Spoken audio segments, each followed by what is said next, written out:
gente vai mostrar também, teve uma outra participação que eu considero como positiva, Marco Bezzi. A gente tem que ser honesto, tá?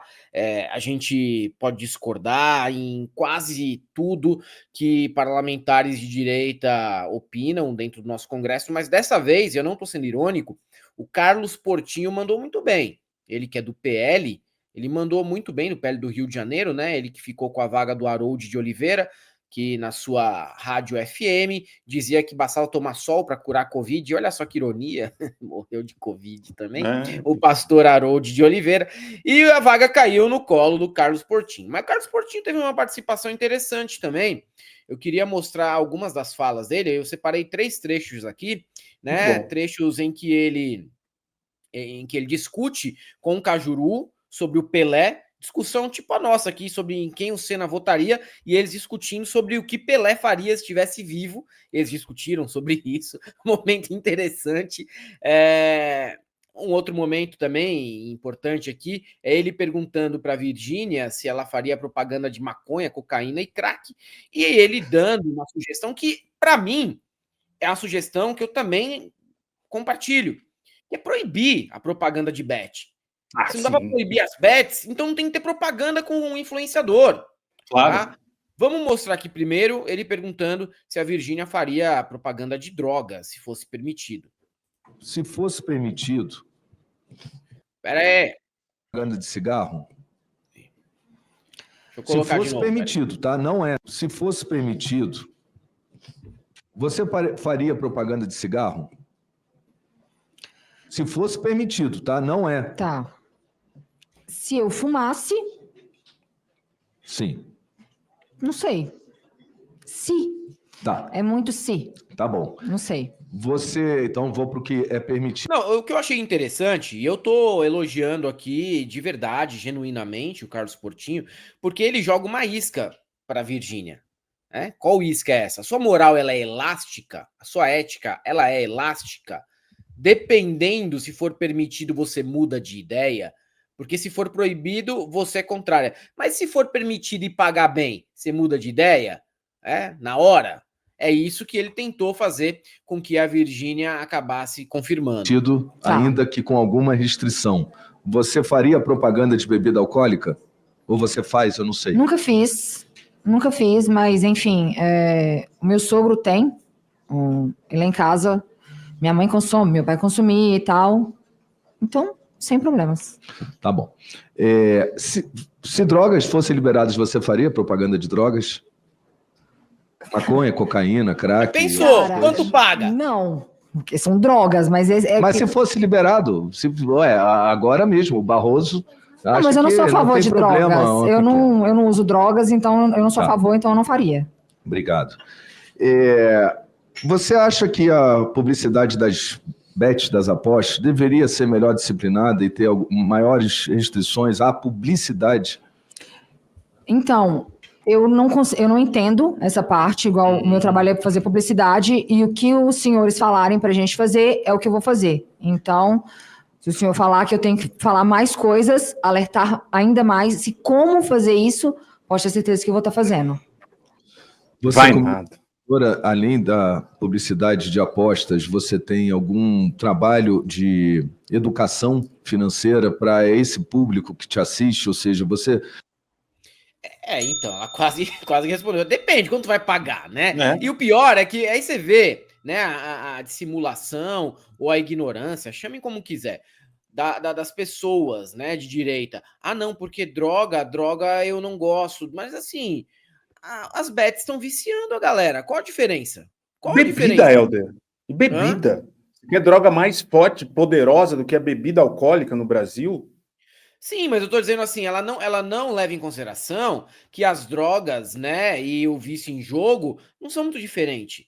Tem gente aí perdendo muito mais grana com o tigrinho do que se estivesse fumando crack.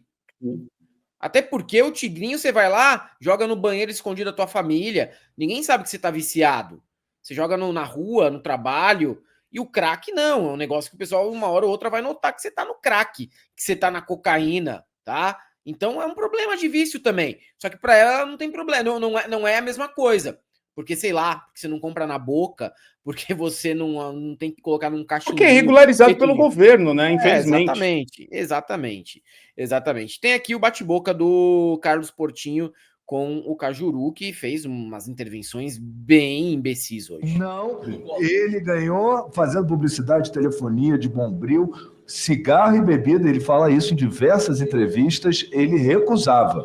E isso até eu falo e dirijo, tá, Virgínia? Porque Pelé era um ídolo e ele era o grande influência mundial, inclusive quando nem influencers existiam, né? E ele se recusava de bebida e cigarro, e não tenho dúvida que ele recusaria também, vendo principalmente a manipulação do futebol por causa de aposta, fazer propaganda de jogo, porque cigarro, bebida e jogo precisam ter uma publicidade disciplinada por conta das várias razões como a gente tratou aqui. Mas só rapidinho, então o Pelé lá de cima do seu caixão, no colo de Deus, ele vai me processar aqui. Porque ele só tomou essa decisão. Os caras discutindo o Pelé. Discussão!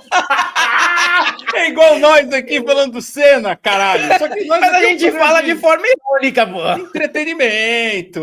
Como entretenimento, gente. Os caras levaram a sério. Mas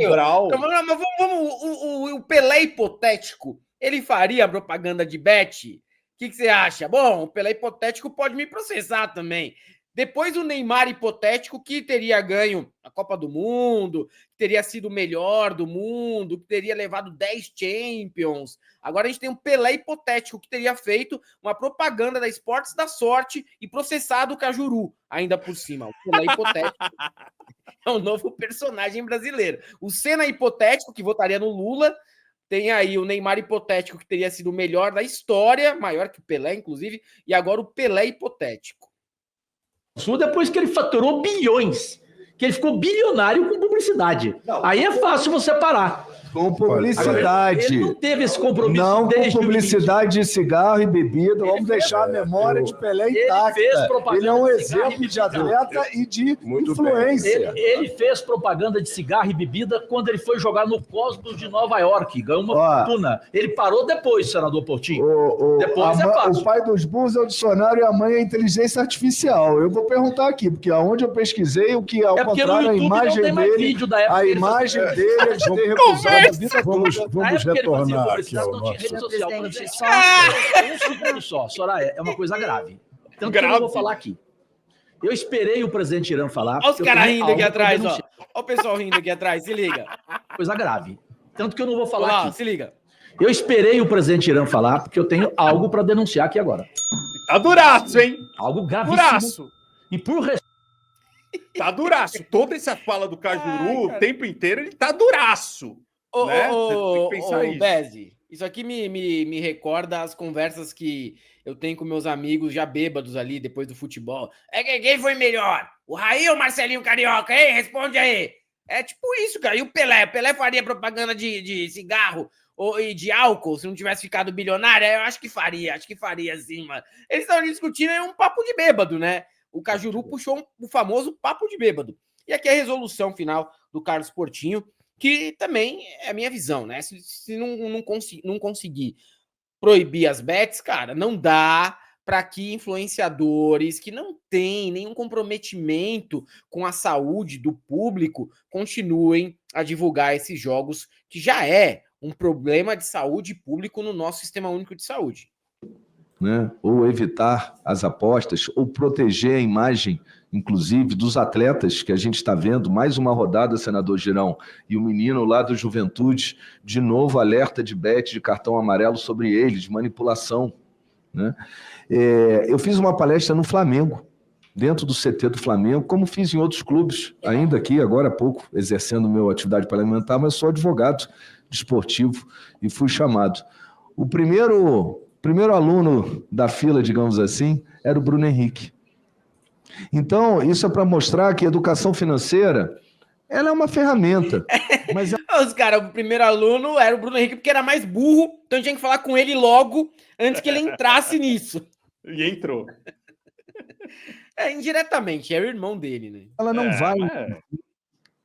Ela não vai ter a capacidade de atingir aquele que têm a compulsão por apostas e que, infelizmente, os influenciadores, e eu respeito porque é uma atividade legal, mas os influenciadores têm levado essas pessoas cada vez mais, só ver quanta gente tem aqui e lá fora, porque você está aqui, o quanto você interfere na vida das pessoas, né?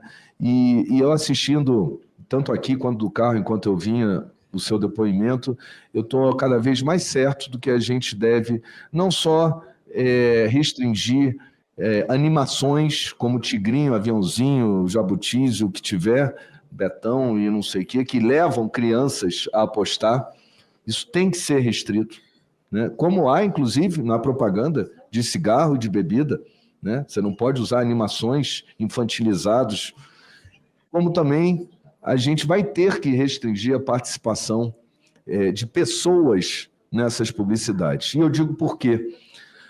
Primeiro que influenciador digital não existe em nenhum código a definição, a sua natureza jurídica. O que é um influenciador? Uma pessoa de 1.000 seguidores e uma pessoa de 10 milhões, não existe um marco para dizer o que é um influenciador, né? É fácil olhar para a Virgínia e dizer, ela tem 30 milhões, ela é uma influenciadora. 50, perdão. Um atleta de futebol em atividade, ele é um influenciador, ainda que ele não tenha nem Instagram, né? Porque as pessoas miram nele. E mesmo que fosse possível a gente fazer essa distinção, senador Cajuru, a gente sabe, não é o caso da Virgínia, mas tem programas, se você abrir aí o YouTube, a pessoa, ela ensina quem está assistindo a jogar, então ela influencia, né? E pior, todas essas pessoas, geralmente, levam a sites que não são sites legais. Então, como é que a gente pode disciplinar isso? E aí, senadora Soraya, a sua CPI aqui, senador presidente Irã, ela tem contribuindo muito ao meu trabalho. Concordo, né? Concordo com o Carlos Portinho aí. A única coisa que eu não concordo é essa forma de cortar as costeletas, aqui, né? Senador. Não pode ser assim, costeleta fina desse jeito, tá? Ou você não deixa a costeleta, ou deixa a costeleta mais quadradinha, Carlos Portinho. Você ainda tem costeleta? Não, né? Tenho, mano. Nossa senhora, que coisa horrorosa. Não, que coisa horrorosa. Você tem uma mecha da Cruella no meio da cara e tá falando que minha costeleta é horrorosa, cara. É horrorosa. Horrorosa. Parece que tem um gato angorá deitado no teu cabelo, porra. Ô, Helder, temos mais? Eu acho que acabamos, né? O assunto. Acho que sim, cara. Acho que sim. 1 hora muito boa a oitiva aí, a gente aproveitou muita coisa. Eu só queria mostrar o Felca, né? Que falaram a base da Virgínia, que a gente falou aqui, e ela disse que ganha os milhões todos, que a empresa teve um lucro de 720, faturou 720 milhões de reais no ano passado. Pô, né? se o lucro dela for 1%, é 7 milhões, velho. É dinheiro pra caralho. Por que as elites odeiam tanto o povo brasileiro? Segundo essas elites, as cidades de fora são sempre as melhores, as pessoas lá são mais educadas, honestas, bonitas.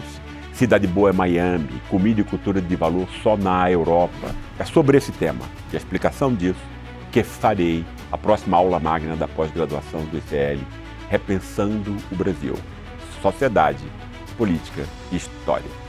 A aula Por que as elites odeiam o povo brasileiro será no dia 15 de maio, na quinta-feira, às 20 horas. É uma aula de graça e aberta ao público. Uma oportunidade única para você conhecer essa pós que é revolucionária. Participe desse momento especial com o ICL e a FESP São Paulo.